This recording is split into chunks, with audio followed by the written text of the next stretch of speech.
Baik, Assalamualaikum warahmatullahi wabarakatuh. Tutorial hari ini kita melanjutkan pertemuan yang kemarin.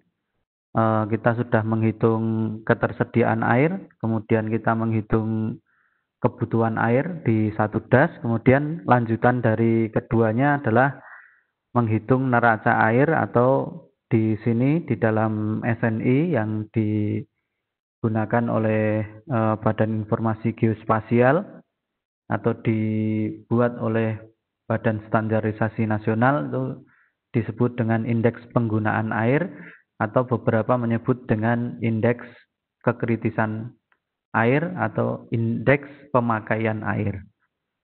Nah, di teori-teori dahulu itu biasanya yang disebut dengan indeks penggunaan air itu adalah kekritisan das dari sisi hidrologi ya. Jadi kekritisan das kan ada yang dari lahan, ketika lahannya rusak maka disebut sebagai das kritis.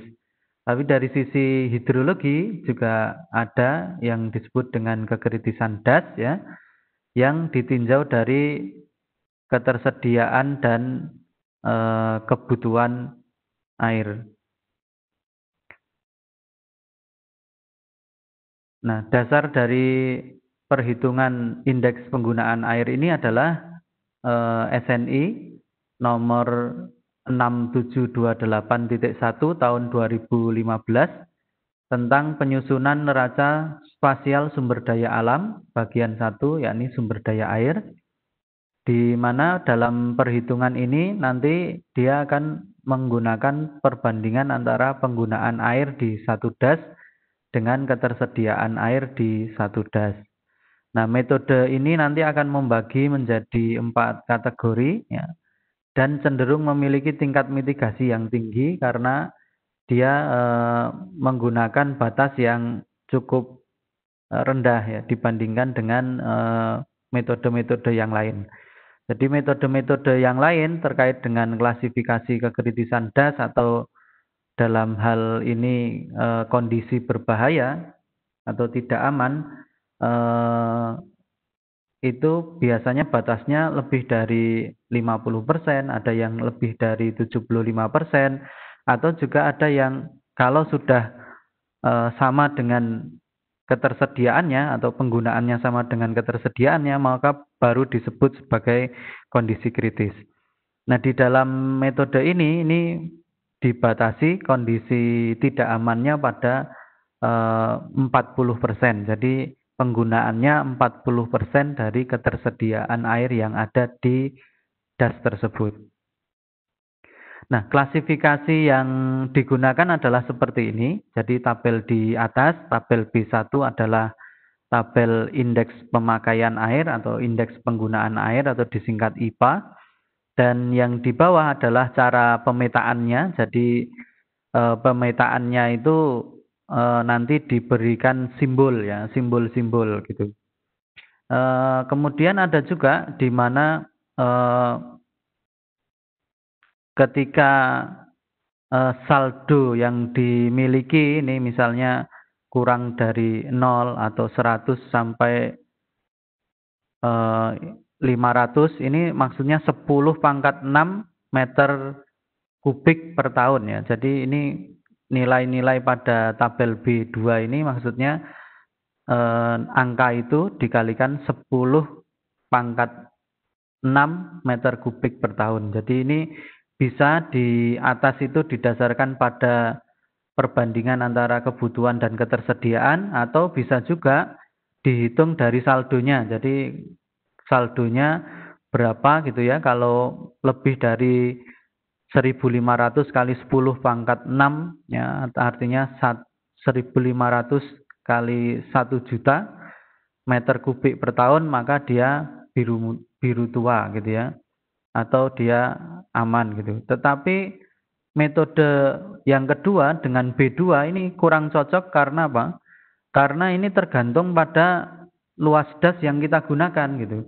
Ketika yang digunakan adalah das kecil, maka ini tidak cocok metode yang di bawah ini. Sehingga kemudian yang diusulkan adalah metode yang di bagian atas saja. Jadi nanti rekan-rekan bisa menggunakan metode B1 dengan alasan bahwa metode ini lebih cocok untuk semua ukuran das gitu ya. Sehingga rekan-rekan nanti tinggal menggunakan nilai kebutuhannya berapa dibagi dengan ketersediaan airnya berapa. Nanti nilainya dibandingkan dengan tabel dengan matching ini ya. Dengan ini kemudian nanti jika kelasnya 4 ya berarti aman atau biru atau sangat aman, warnanya biru di peta, kemudian kalau klasifikasinya 3 nanti warnanya hijau atau klasifikasinya aman dan seterusnya. Baik, teknisnya bagaimana? Teknisnya nanti rekan-rekan kan sudah menghitung ketersediaan yang dihitung untuk penentuan ketersediaan dan kebutuhan. Nah, IPA atau indeks penggunaan air itu dihitung dengan membagi antara kebutuhan dibagi dengan ketersediaan. Nah, yang perlu diingat adalah bahwa ketersediaan yang digunakan untuk membagi kebutuhan adalah ketersediaan air permukaan yang Anda hitung dengan menggunakan metode Tone White Measure Water Balance Model. Jadi menggunakan itu. Tidak perlu ditambah dengan ketersediaan air hujan, ketersediaan air tanah gitu ya, tidak perlu. Mengapa demikian? Karena metode Tone White Measure Water Balance Model itu sudah menghitung hujan yang jatuh berapa, kemudian yang menguap berapa, yang menjadi aliran permukaan berapa, dan yang menjadi air tanah berapa. Nah, kemudian diasumsikan bahwa air hujan yang menjadi air tersedia, jadi air hujan dikurangi penguapan kan menjadi air tersedia, kemudian tersimpan dan dialirkan di dalam das itu sudah mewakili semua proses hidrologi yang ada di dalam das, sehingga Anda cukup menggunakan nilai debit air yang Anda hitung per bulan pada metode Tone White Measure Water Balance Model. Nah, kalau Anda menambahkan nanti dengan potensi air tanah, kemudian ditambah lagi dengan potensi air hujan, maka terjadi double counting ya. Karena apa? Karena di Tone White Measure dia sudah menghitung potensi air tanahnya juga gitu ya. Kan air tanah yang di Tone White Measure Water Balance itu adalah air yang jatuh pada bulan itu, kemudian dikurangi penguapan, kemudian kan separuhnya masuk ke dalam air tanah dan diatuskan pada bulan berikutnya. Nah, itu adalah potensi air tanahnya. Sehingga Anda tidak perlu lagi menambah dengan potensi air tanah yang dihitung dari metode RC atau Richard. Baik, setelah Anda menghitung ketersediaan dan kebutuhan, nah kebutuhan yang dimaksud adalah kebutuhan total ya, dari semua kebutuhan baik domestik atau non-domestik, baik pertanian ataupun non-pertanian.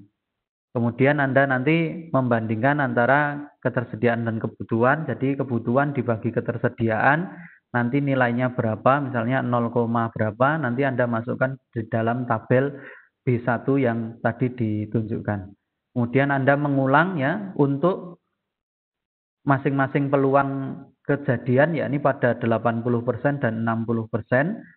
Dan untuk tahunan juga Anda hitung pada peluang 60 dan 80%. Jadi nanti hasilnya ada dua tabel ya, dua tabel indeks pemakaian air per bulan ya dari Januari sampai Desember pada peluang 60% dan 80%, dan dua hasil nilai berupa IPA tahunan ya, indeks pemakaian air atau penggunaan air tahunan di das yang Anda gunakan sebagai studi kasus pada peluang 60% dan 80%.